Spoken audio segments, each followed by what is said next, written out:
Hi everyone.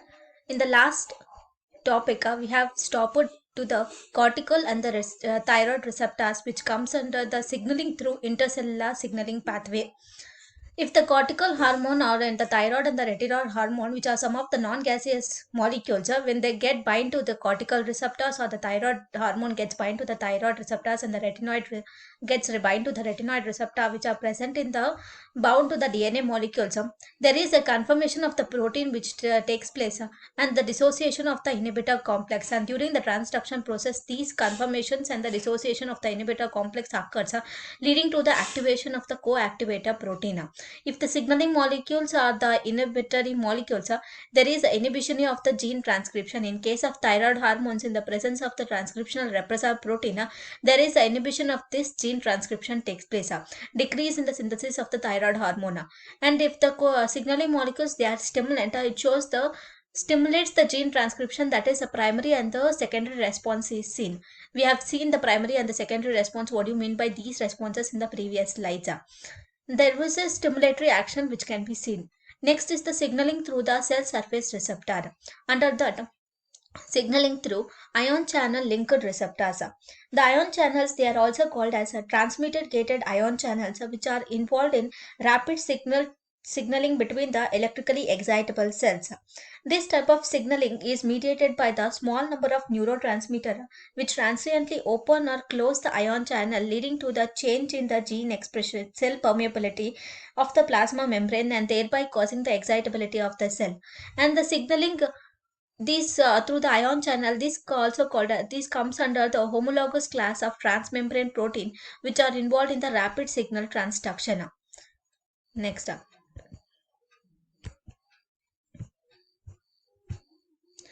It consisting of the two layers. One is the phospholipid layer where the hydrophobic molecules will bind, and the hydrophilic layer in the middle where the amino acid that line the inside of this channel mainly are the hydrophobic and helps in the passage of the water ions.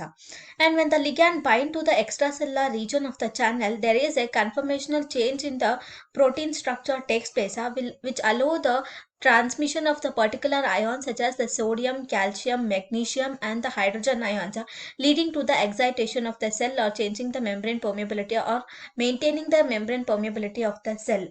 And the gated ion channels they form a pore through the plasma membrane that opens when the signaling molecules will bind, and the protein they get arranged in the form of a pore, and through which the ion molecules will enter into the membrane or move out of the membrane. With the help of this pore channel, these molecules will transmit. And the open pore that allows the ion to flow and in and out of the cell. And next is the signaling through the G protein coupled receptors. And the G protein coupled receptors, and they are also called as the metabotropic receptors, and they consisting of the 7 transmembrane proteins. In this, the membrane, 7 protein molecules, they are arranged in the form of a pore which allows the movement of the ions. And they are also called, since they are made up of the 7 transmembrane proteins, they are also called as heptahelical or the serpentine receptors. They regulate the activity of the separate plasma membrane bound protein, which can be an enzyme or the ion channel. And the interaction between the receptor and the target protein is mediated by the third protein, that is a trimeric GTP binding regulatory protein. And the cells signaling using the G protein coupled receptors occurs as a cyclic series of events. Initially, the G protein coupled receptors, it consisting of the 3 subunit, that is the alpha, beta and the GABA subunit, and the alpha subunit which is associated with the GDP molecule.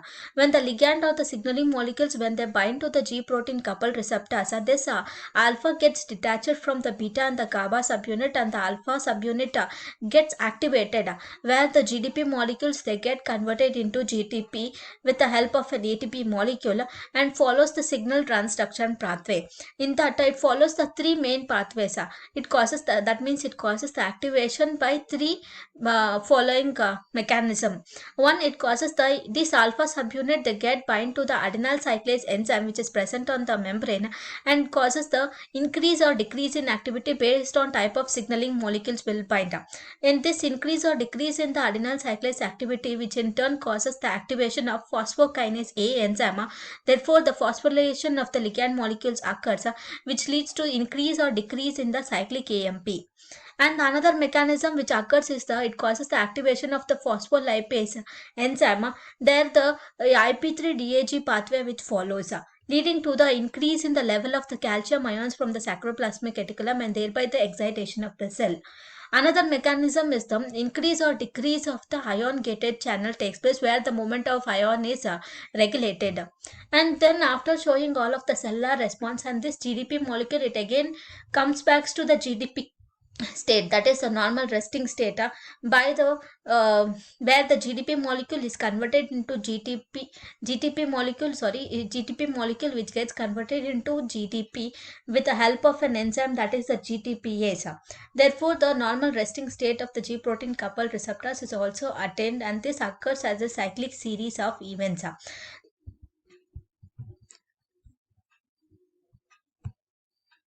Next, signaling through the enzyme linked receptors, and they either function directly as an enzyme or associated with the enzyme with the ligand binding outside the cell and the catalytic binding inside.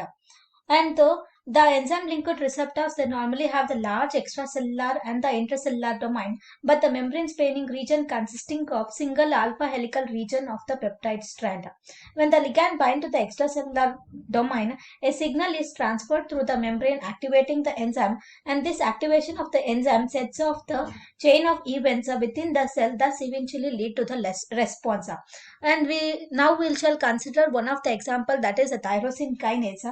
First, when the signaling molecules they bind to the extracellular domain of the two nearby tyrosine kinase receptor, the two neighboring receptors then bound together and or dimerized together, and they get united and dimerized together, leading to the activation of the downstream cellular response. And the phosphates are then added to the tyrosine residues on the intracellular domain of the receptor, that is, the phosphorylation protein takes place. And the phosphorylated residues then can transmit the signal to the next messenger within the cytoplasm. And therefore, the phosphorylated and the dephosphorylation, after the passage of the cellular response, it gets dephosphorylated, and the cyclic series of events occurs, and therefore the passage of the signal across the membrane and showing of the cellular activity takes place.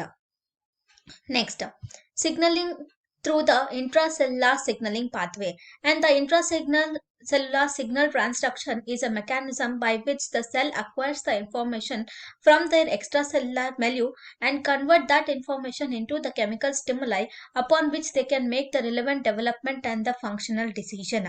And the signal molecules which get bind, and these signaling molecules, the information which is sent by the signaling molecules, and they are converted into the chemical stimuli within the cell, and the transmission of the signaling pathway takes place. And it involves the various process where the signaling molecule, the protein may simply relay the signal to the next signaling component of the chain, or it may scaffold.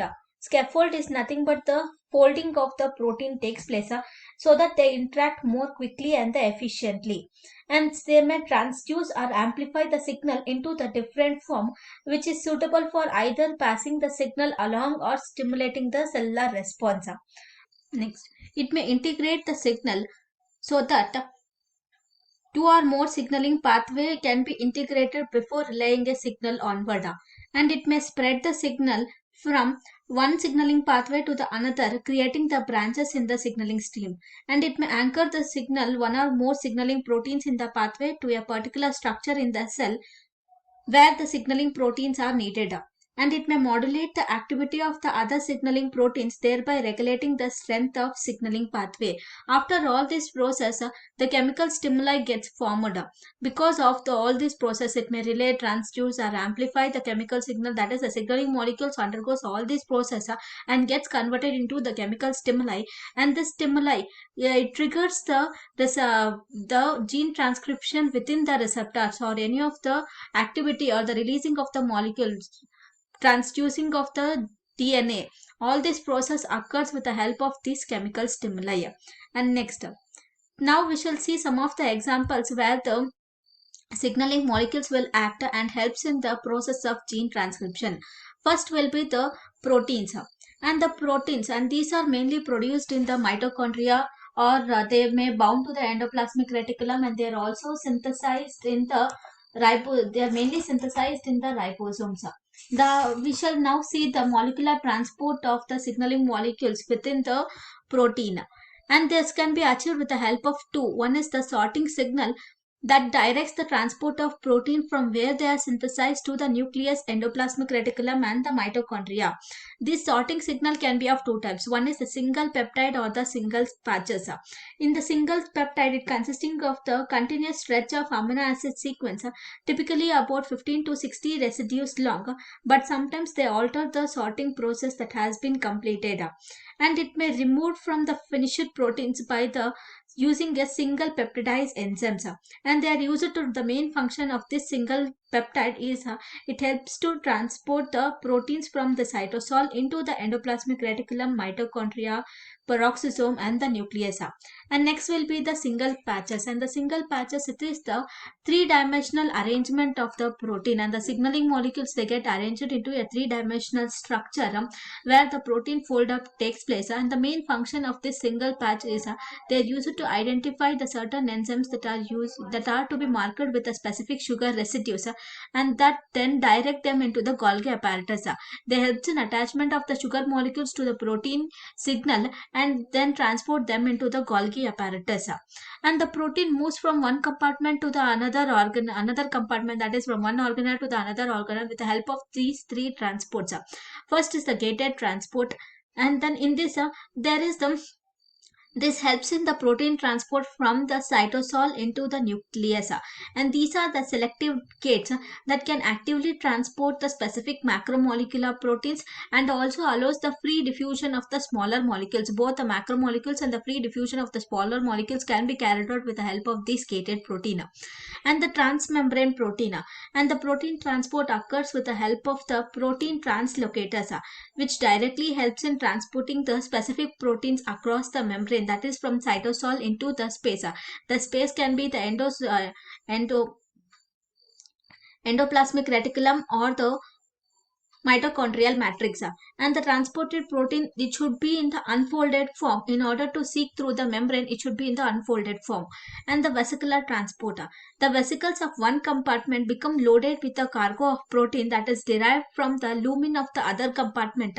As they pinch off from its membrane, they discharge their proteins into the second compartment by fusing with its membrane. Initially, the one compartment from which the protein needs to be transported, the one compartment, they get loaded with a cargo of proteins, and this one compartment, they get fused with another compartment to which the protein molecule needs to be transported. And they get these loaded proteins, they pinch off from this compartment and get loaded and passes through the vesicle to the next compartment.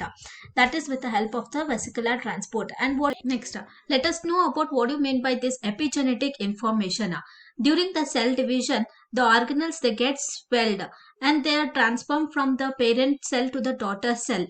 And due to the sum of the variation or the mutation, what if the parent cell is deprived of these organelles, and the daughter nuclear, how does it get transformed the information, or it cannot synthesize the new organelles as itself, that is de novo.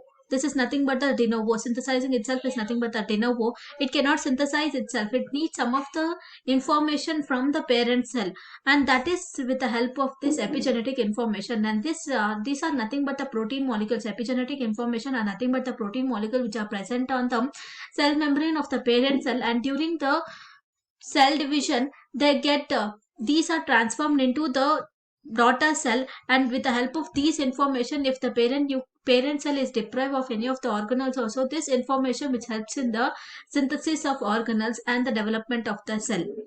Next up, let us know about protein transport into the nucleus. Molecular transport of the nucleus. And the nucleus along with the nuclear envelope encloses the DNA, and it consisting of two nuclear membrane. One is the inner nuclear membrane and the outer nuclear membrane. And the inner nuclear membrane, they helps in anchoring site for the chromatin, And the nuclear lamina which is present inside the nuclear membrane provides a structural support and the shape to the nucleus. And the outer nuclear membrane, it continues with the endoplasmic reticulum, and the protein transport takes place in and out of the cell with the help of this nuclear pore complexes. Nuclear pore complexes are nothing but the protein molecules.